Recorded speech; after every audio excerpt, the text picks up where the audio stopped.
What's up YouTube, I'm Mike, and again this is my wife Sarah. We are back 2 days in a row shooting videos because the last one did very well, so it seems like there is an interest on my channel to understand a little bit better the female side of androgens and hormone replacement therapy, and that's what we're going to be talking about tonight, which is her current HRT protocol. The previous video was about Anavar. I will link that at the end.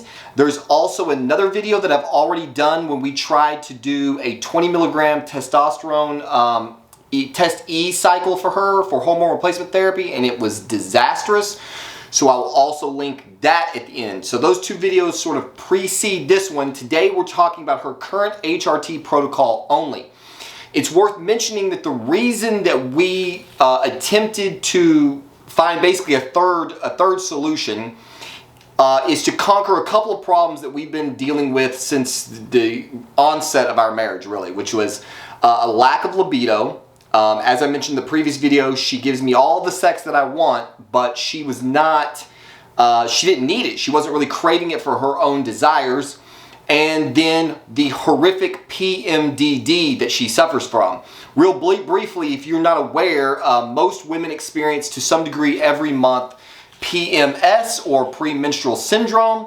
If your woman happens to be very unlucky, then she gets something called PMDD, which is premenstrual dysphoric disorder. And that shit, fellas, is straight from the pits of fucking hell.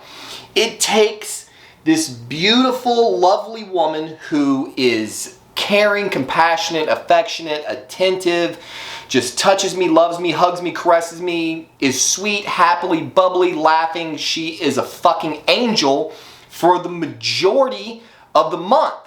And then that PMDD shit kicks in right about the time that her body figures out that she didn't get pregnant this month, and she turns into the spawn of Satan. Primarily what happens is that she checks out emotionally. She stops laughing, she stops smiling, she stops being bubbly, she stops touching me. She just basically becomes a fucking zombie. And it is really fucking difficult to deal with when there are these massive swings because there's no warning, right? So us guys, we don't fucking have a clue. We think everything's cool, and then all of a sudden, some shit that you did one day that she thought was funny, she's chewing your ass out for the very next day. You're like, what the fuck is going on here? I don't understand. PMS, PMDD, that is the cause. So with lots of research, we tried to narrow down how to fix this. We determined that it's primarily hormonally caused, although the doctors will tell you that PMS is a mental disorder. But coincidentally, it happens every single month when her hormones go crazy. So, for starters, let's let Sarah explain her base level with how are you feeling before HRT? What was your lubrication like, sexual lubrication, your mood, you know, attitude in the gym, what else, libido, etc. Before HRT, I think we'd already been trying some other things. I feel like my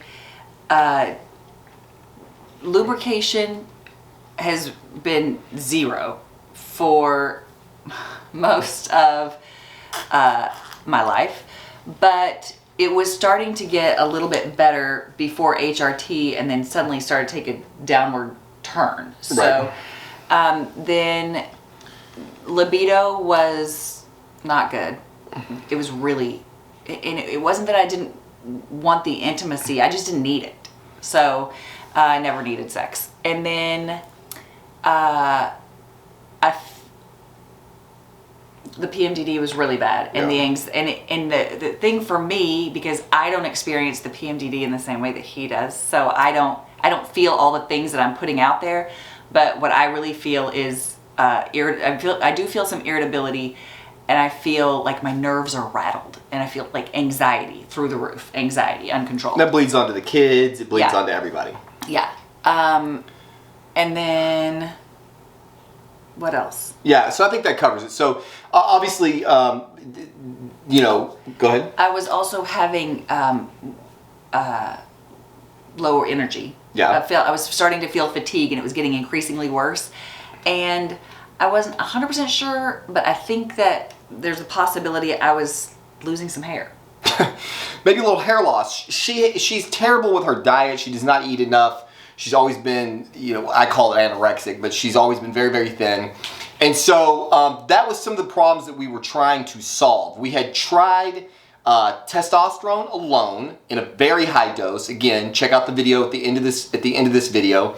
And we ended up with her having a male testosterone level and still no real libido to speak of.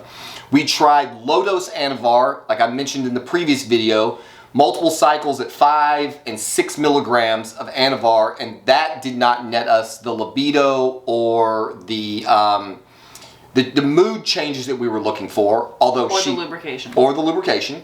Although, obviously, her gym performance was substantially improved by the Anavar.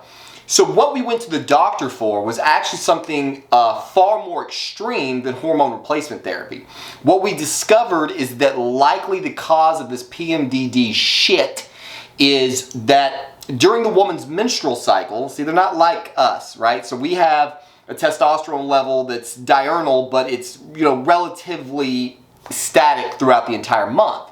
A female is totally fucking different. She's got highs and lows in her estrogen, highs and lows in her progesterone, highs and lows in her testosterone, which is why they seem fucking nutty as shit to us, because they're literally all over the place. Their bodies naturally do to them what every single bodybuilder on this planet tries to avoid, right? So the reason and the way we pin our androgens is that we want to maintain very stable serum concentrations. If you're taking Tren-Ace and you're pinning that shit once a week, you're going to have a bad fucking time.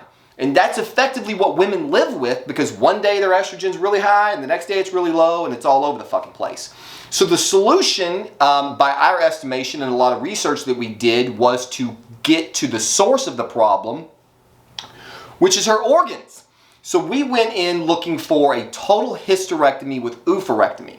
What that means is that the doctor would remove her uterus, her cervix, and both of her ovaries and fallopian tubes, which would immediately put her into menopause. It would shut her down completely. Her body would be making no more hormones of its own. Technically, her adrenal glands would produce some, but effectively zero. So it's like a guy who's in andropause, which is a shitty word, or if you start injecting hormones, then you crush your own production. So what we wanted to do was remove the organs that were finicky, and then come in with our own exogenous hormones so that we could give her stable E2 progesterone. Well, we wouldn't need progesterone, it's a whole different video. Stable E2 and testosterone levels. So we went to see a lady here in the DFW area. Her name is Dr. Cognac. And I cannot fucking recommend enough against her. She is a fucking terrible doctor, but she did at least start us down the road to recovery. She told us that she would absolutely not do the hysterectomy with total oophorectomy, which is the removal of the ovaries, that she would do a normal hysterectomy and leave the ovaries intact so that they could continue trying to do their job, which we later found out that they were failing at because my wife is perimenopausal at the age of 40. Again, I know a lot of you guys don't give a shit about this, but for the ladies who might be watching, perimenopausal means that her body is starting the process of going into menopause and shutting off all of her hormones. So this doctor warned us that if we did the surgery that we were requesting, she would immediately go into menopause and she would be dependent upon hormones for the rest of her life. And her quote was, I mean, surely you don't want to trust drug companies to make good products for you. Meanwhile, she was writing us a script for 3 different fucking drugs. So for whatever reason, she was just very polarized against the idea of a 40-year-old woman who's done with childbearing intentionally trying to bring on a normative state. I don't fucking understand, but that's what happened. So what she did allow us to do out the gate, instead of the surgery, was to try to balance the hormones as best we could. So we did some blood work to find out where her levels were at in the beginning. Her E2 was at 18 picograms per milliliter in a range of 21 to 649. So she was her ovaries are already not even making the minimum amount of estrogen, which was likely leading to the lubrication problems, and we don't really have any good clue how long this may have been going on. Her total testosterone was 13.78 in a range of 14 to 53, again, subnormal. And her free T was 4.5 in a range of 1.5 to 7.5. Now that was caused by androgens that she was already on. So apart from that, so that's where we determine that she's perimenopausal, her body's not making the hormones that it's supposed to be. So what you want to know is, what is her current hormone replacement therapy protocol? That protocol is, she was prescribed, guys, 3 milligrams of estradiol cypionate per month. And when the doctor said this, I said, wait a minute, but she's going to inject this every week. And she said, no, we want her to do 1 injection of estradiol cypionate per month. And I'm like, well, that's insane. A cypionate ester has a fucking 8-day half-life. So she's going to have a spike and then this massive fall off, which is exactly what we were trying to prevent. This woman didn't seem to understand. We're not looking to replicate normalcy. We don't want her to cycle. We want her to have stable hormone levels across the board. So she gave us a prescription for 3 milligrams a month, which we ignored, and broke that 3 milligrams a month down into 4 weekly doses so that we can get the stable concentration that we're looking for. So that gives her a dose of 0.75 milligrams of estradiol cypionate. Brand name is Depo Estradiol. And we are using testosterone at 7 milligrams per week. Now, we ran these hormones at this level for a number of weeks. What you would expect was that this doctor, right, would give a shit about her patient, and she would order blood work at the 4 to 6 week mark after adding brand new hormones that her body has never had exogenously administered to find out if the doses were good. But she didn't do that. In fact, she wasn't going to order blood work at all. So we went out on our own and did our own blood work to find out where she was at, which is why I'm telling you this woman should have her fucking license taken away from her. Nevertheless, so our blood work results were pulled at, where were we at? 1 month? 4 weeks exactly. 4 weeks exactly, we pulled her blood work. Now she did front load the test, but at the end of 4 weeks, we had an E2 level of 70 picograms per milliliter and a total testosterone level of 195 nanograms per deciliter. Now, it's worth noting that the range for a woman is 2 to 45 nanograms per deciliter.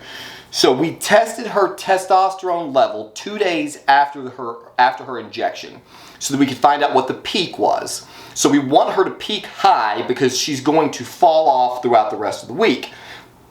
So a 195 is actually a bit high for a woman. There are a lot of people who will tell you that a woman should never have a total testosterone level over 100 because it can have virilizing effects. Her free T is 28.9 picograms per milliliter with a range of 0.1 to 6.4. So my lovely wife here is very super physiological on her testosterone dosage. But what we were concerned with was the effects. So 4 weeks into your new hormone replacement therapy that we basically did our own because we don't like what the doctor prescribed, how were you feeling at the end of 4 weeks? I was feeling like a new person. I was new feeling person. so good. I was happier. I was way more energetic. I was, my libido went through the roof. Through the roof, fellas. She went from not giving a fuck about sex at all, despite having multiple orgasms, squirting orgasms every single time we had sex, to suddenly she could not get enough, which is how we got to the state that we're in today, where we're having sex twice a day. I can tell you that today, we've had sex twice already, and it's not even bedtime yet. So we had sex first thing this morning, and then maybe 4 or 6 hours later, she was ready to go again. That wasn't my choosing. That was hers. This hormone replacement therapy has been phenomenal. What about the illusory lubrication that has plagued this marriage for 7 years? It seems to be mostly fixed. It's a fucking slip and slide is what it is. Okay? The estrogen was the trick. So we tried testosterone alone, Anavar alone. Those things were not enough to produce the libido or the lubrication we were looking for. Clearly the female body is very complex, and she needed that estrogen level to get up into a more normal range, and now she has zero problems with lubrication. I think it's also worth noting that before the HRT, when we would have sex, if we had sex multiple times a day, I would sometimes be uncomfortable. Yes. And so I would be like, I was sore. And Tell me all about it. Now, it's not at all. It's I'm never sore. Yeah, so, you know, one of the things that was awkward, and this is probably more information than some people may want, but during her state of lacking lubrication, she would actually be comfortable with far less lubrication than I would be. So, like, I'm over here like, baby, we got to get the lube. And she's like, well, it feels kind of fine to me. And I'm like, no, it's not fine. Okay, I'm about to start bleeding over here. We got to get the lube.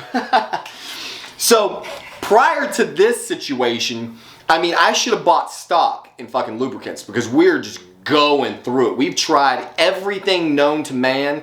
We've tried coconut oil. We've tried solid coconut like oil that was like a solid, silicone, water-based, every different fucking brand, trying to not find the sticky shit. It's been a total fucking disaster. And that problem was solved with this particular hormone replacement therapy. Her PMDD is not disappeared, okay? But it is so much better, it's unbelievable. We used to deal with this shit once a month. Now we're dealing with it once, maybe every 90 days. And even when it comes along, it is far better than it used to be. So it's definitively proven that the hormones were the cause of the PMDD. They were the cause of the low libido. They were the cause of the lack of lubrication because nothing else changed. It's really unfortunate the world we fucking live in, as many of you guys know from all over the world, for a man to get on hormone replacement therapy is fucking difficult. The number of hurdles we have to jump through, the willingness that doctors have to just hand you fucking antidepressants and fucking anti-anxiety pills. They want to hand you everything that to try to cope with your problems psychologically and mentally, and they don't want to address your hormones, which seem to be at the root of so much misery in this world. She's been suffering for a large portion of her life, and the only reason that suffering has come to an end is through the research that we did. The doctor really didn't do shit. I mean, she opened the door, she gave us the script for the estrogen, but if we could find it online ourselves, we would be far better off. So if somebody knows how to get injectable estrogen and its quality, please, in the comments, or follow me on Instagram and hit me with the DMs, because that's something, we're about to have to find a new doctor. We already fired her. Yes? I think that it's also important to note that I was prescribed progesterone that I don't take. Yeah. And I've always had super, just TMI, but I've had super heavy periods, always, from the time I was 12 years old. They've been very heavy and they're very long. And so when I started, and they like clockwork, 28 days. But then when I started the HRT, now I bleed a little bit almost every day.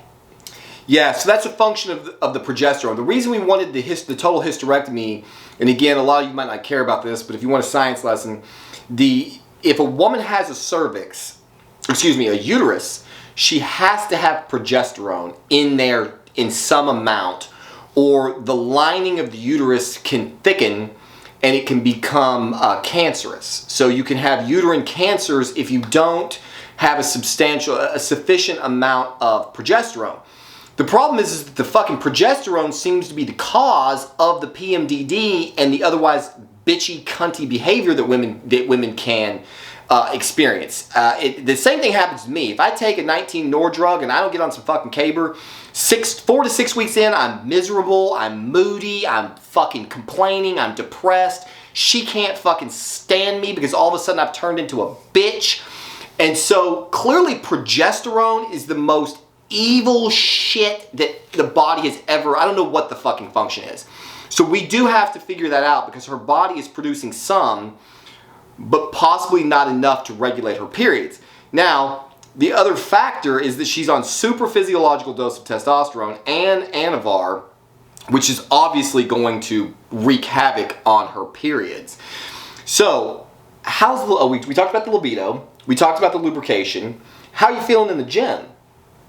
I mean, I feel great in the gym, but I'm also on Anavar, so I don't know. So she's currently on 10 milligrams of Anavar. We had 2 cycles at 5, 1 at 6, 10 milligrams, fellas, ladies, is the sweet spot. So this cycle has been substantially better. Yeah.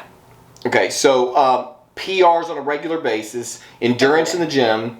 Is there anything, I mean, we talked about that a lot yesterday. Anything you would like to add? Do you feel like the testosterone on top of the Anavar has provided, any benefits? The only thing that I would say is that every time I've been on the Anavar, every single time I've started it, I've ended up being sick. Yeah. And every single time. And I don't know if that's related, but it's an interesting coincidence, if not. And then, but this time I had COVID at the beginning. Yeah. But then also each time it's like because my strength goes through the roof so fast and my joints cannot keep up, and I've really struggled with that, and I've had a little bit of that this time, but not to the same degree that I had in my previous cycles. So it seems like, if nothing else, whether it's that's the estrogen. is lubricating my joints or whatever. When you've got lower than the minimum amount of estrogen that a woman's supposed to have, your joints were probably fucking miserable. Yeah. So when I've crashed my E2, I crashed my E2 horribly at least once, because the Arimidex that I thought I was getting ended up being letrozole, and that shit knocked my E2 out like in 2 days. That was terrible for all of us. Yeah, that was fucking bad. Hormones are not a joke, guys. This is why I make all these videos. This is why I've got Sarah here trying to be as transparent as possible. This is not a fucking game. We have been through a tremendous amount as a couple, trying to dial these hormones in, trying to cycle, trying to get the best out of our bodybuilding hobby. We're all about trying to maximize our enjoyment of life, which is why, we're doing hormone optimization is what this really is. Obviously, it's not fair to call this HRT because her testosterone levels are fucking massively super physiological. The important thing to mention, though, and I think this is a good place to close this video, is the side effects. So we talked about the side effects last night of the Anavar. You said you had increased aggression, you got horrible acne from it, and then you all of the positives, the VAR stuff like that. So you would expect that having a testosterone level at 195 nanograms per deciliter, which is, I don't know the math. If 44 is the top of the range, what is that? Like fucking 5 times the top of the range? I don't know. It's a lot. It's up there. So she's got 10 milligrams of Anavar in the system, super physiological amount of testosterone. And how would you rate the virilizing effects of this cycle, which has now been going on how long? 12 weeks? Something like that, with a couple of weeks in between when I had COVID that I got off. So she's 12 weeks into a large dose of testosterone and 10 milligrams of Anavar, and how are the virilizing effects?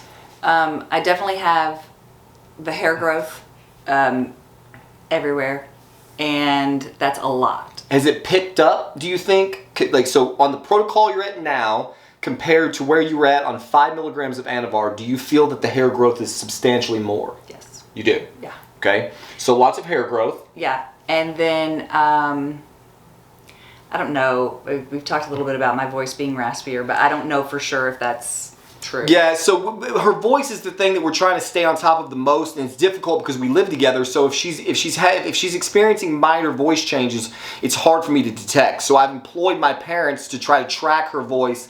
They both swear that it's not changing. She never had a tremendously high-pitched, massively feminine voice. So, is that offensive? Thanks. I'm just being honest. It is what it is. So, I don't feel like it's changed a tremendous amount. There's definitely maybe an octave difference in there over this entire multi-year hormone replacement therapy, steroid cycling situation we've been running. Certainly not the rapid change that you would expect from much higher doses. And keep in mind, she's only on 7 milligrams of testosterone. When she injected 20 milligrams, as you'll see in the video that I linked at the end, her testosterone level was 650 nanograms per deciliter, and that shit was up there for weeks until we caught it and brought it back down. So the fact that she doesn't have like more facial hair than me and a dick that long is a fucking miracle. As to the clitoral enlargement, some of you ladies may be wanting to know, there has been some minor growth downstairs. This is definitely TMI coming up here, but I feel like that's actually been a positive, because if anything, one of the weird things when we first met is I felt like her clitoris was sort of underdeveloped. Like, it wasn't surprising to me that she didn't have a lot of sensitivity down there, because it was nearly impossible to find, and I feel like I'm a pretty good pearl diver. So, I mean, usually you can coax, you can coax it out with a little bit of work, and this thing was shy as shy could be, and now it's almost like the clit has got a little bit of fucking roid rage itself. It just kind of busts out right into the middle of the game, and it's easier to get a hold of and do something with. So, and I definitely have more, well, I don't know the difference in size. I definitely have more sensitivity. Okay, good. So your clit is more sensitive. Yeah. How's your orgasm response? Wonderful. So no problem with, I mean, literally she's gone from a woman who was like, well, I wouldn't say begrudgingly, but she was giving it to me when I wanted, but she was never, ever, ever, ever for 7 years coming looking for it, to all of a sudden, she's chasing me around the house. She's giving me little reach arounds in the fucking kitchen and little grab ass games and giving me the bedroom eyes. And we, at the number of times that she's put my daughter down for a nap and been like, it's time. I'm like, it was like 6 hours ago. What are we doing here? I'm gonna have to up my doses just to keep up with her. Okay, so I cannot exaggerate these benefits enough. The experience that we've had on this HRT protocol has been phenomenal. And I guess it's worth mentioning, again, as always, this is experimental, ladies and gentlemen. The doctor gave us some shit, but we are not following the protocols. She has levels that are super physiological, so if you're coming here looking for true HRT, this is not your protocol. If you are looking for a way to optimize your hormones, get better libido, better performance in the gym, better orgasm response, some lubrication if that's something that's lacking, this could definitely work for you. But we are not doctors, we are not trained, we are fucking nobody, we are just people who are experimenting, and we are simply sharing our experiences.